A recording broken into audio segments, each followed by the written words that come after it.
What is up, everybody? Welcome back to the basement. I'm Elliot Delp. As you can see, I have no Sparky here, so he did leave. He'll be back eventually at some point in time. If you want to see him, you can head on over to the main channel. He'll always be there. But today we're going to be doing a first impressions of the PSA Jakl-10. This came out here recently, and we decided to pick it up. PSA did give us a little discount on it, but we still paid for it with our own money, so take that for what you will. We have not shot this gun yet. This is a strictly first impressions, and we're going to kind of compare it a little bit to the OG Jakl that I have right here. Kind of talk about some of the differences, some of the similarities. Before we do though, we need to address the elephant in the room, and it is that you probably haven't subscribed yet. So make sure to hit the like and subscribe button.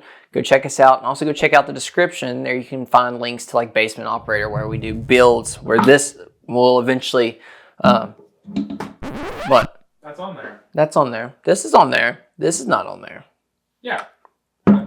Find that fully kitted out. You can find that one fully kitted out over on the website. So go check it out. You can also find a link to the Discord. That's probably one of the easiest ways to talk to me and the guys. Hunter's over there all the time. So is Sparky. So go check us out on Discord. There you can find me playing games and whatnot and just hanging out. So it's a really chill, relaxed environment that you can interact with the community. So check us out. Links in the description. So before we dive in, there's something we have to get off. We have to do the song recommendation. So today we're going to be doing Reconciled. This is a Lacey Sturm song. I think that's how you pronounce her last name. She used to be the lead singer of Flyleaf. Really like her a lot, especially her new music's really good. I'm a big fan of Flyleaf, a big fan of her music, big fan of her. So go check her out. She's pretty cool. So let's talk about the PSA Jakl-10. So this was one of the very first ones. I bought this on December 27th. That was the first day they were released to the public to purchase. And I was like, I need one. So I set up a reminder, and as soon as they got out, I picked one up. This is the 14.5-inch barrel. This one came with the B&T stock. I'm not so sure that I like the B&T stock more than I like this original one right here that I have on my 5.56 Jakl. I think I like this one the best. B&T, I don't know. We'll see. We'll see after I do a little bit of shooting with it. That will ultimately decide if I like it or not. It does fold. It folds really easily.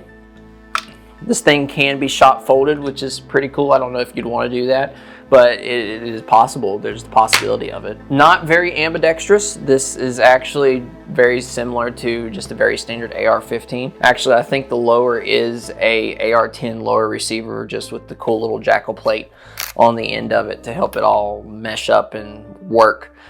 Might be wrong on that though. Safety has a very positive click on it, and then the mag release works perfectly fine, and so does the bolt hold open.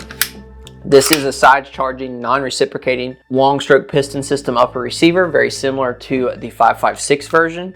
This one does have the ability to swap out the charging handle. You kind of got to push it halfway down and do something weird, but you can swap either side. I've done it before, and it's a pain in the ass to get in or out. What are you doing?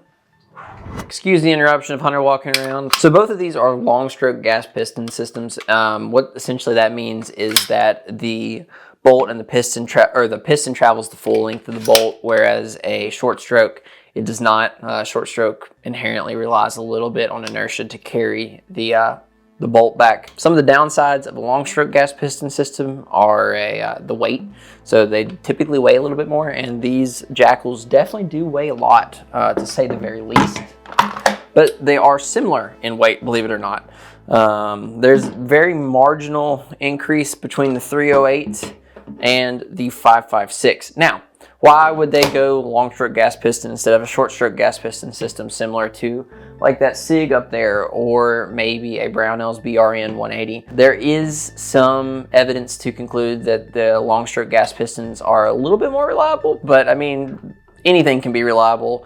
DI guns can go thousands and thousands and thousands of rounds. It's really a design choice by PSA. Let's talk about the rest of the firearm. So we have a pretty beefy upper receiver here, and here, I'll slam the bolt forward for you. As you can see, the bolt's in there. There is no dust cover.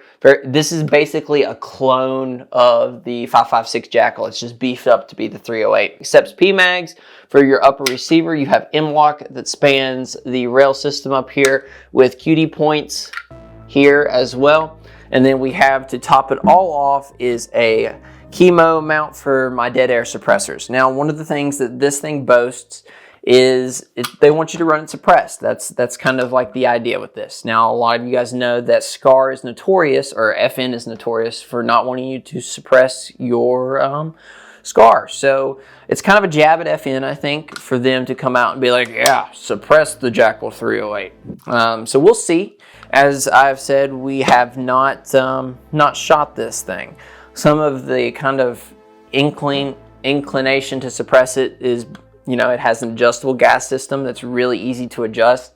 When we first got the original one, we did some modifications to that just with its cycling. There has a lot of positions that this can be selected in, and you do need to fine tune it if you're going to run it suppressed or not suppressed. It just depends, but it does need to be worked on, at least for the 5.56 version. I'm not so sure about the 308. But that's essentially the once over. The fit and finish is really nice. I mean, it feels like a PSA gun, so take that for what you will.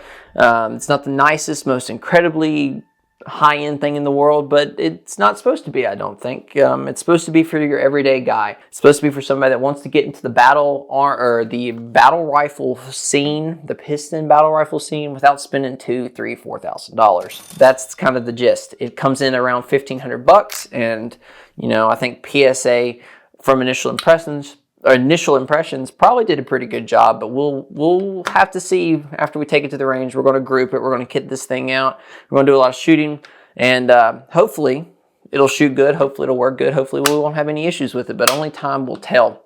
So we really appreciate you guys for checking this thing out with us. We're super excited to get this out on the range. We're super excited to try her out and see what all this thing has to offer. Make sure to hit the like and subscribe button. Go check us out at Basement Operator. And do not forget to go comment what kind of song I should listen to or what songs I should listen to. I listen to every single one of them, guys. We'll see you on the next one. As always, take someone outdoors. Peace.